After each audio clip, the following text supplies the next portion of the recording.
Product එකෙන් කොහොමද dessert කප් එකක් හදාගන්න කියලා. මුලින්ම ග්‍රයින්ඩරයක් හෝ වැලි කටදසතේ පාවිච්චි කරලා පොල් කටේ මතු පිට මෙන්න මේ ආකාරයට අපි පිරිසිදු කරගන්න ඕනේ.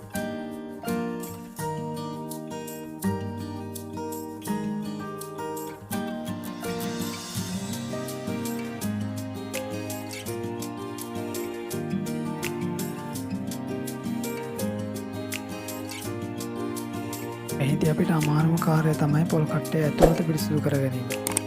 ඒ සඳහා අපිට මෙන්න මේ වගේ උපකරණයක් පාවිච්චි කරන්න පුළුවන්. මේක ඔයාලට ගෙදරදීම හදාගන්න පුළුවන්.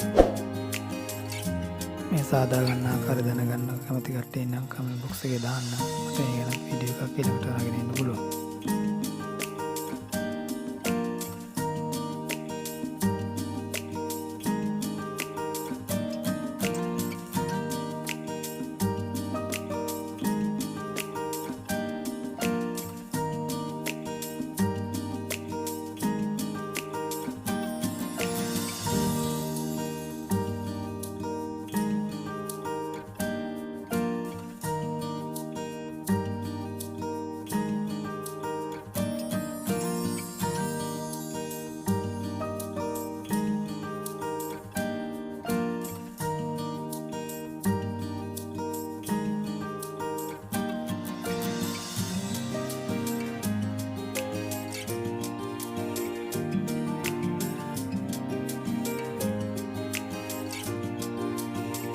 මේ ආකාරයට පිරිසිදු කරගත් පොල් කට්ට අපි මුලින්ම හැටේ වැලි කොලේ පාවිච්චි කරලා පොලිෂ් කරගන්නවා.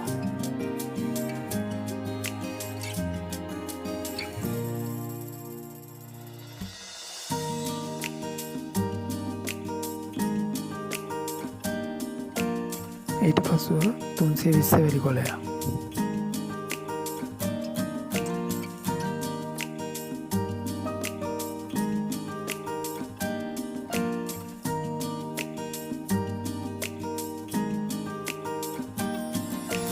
අවසානයේ 2000 වැලි කොලය.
මෙහිදී අපි කප් එකේ පත්‍රයේ කොටස සාදා ගැනීම සිදු කරනු ලබනවා.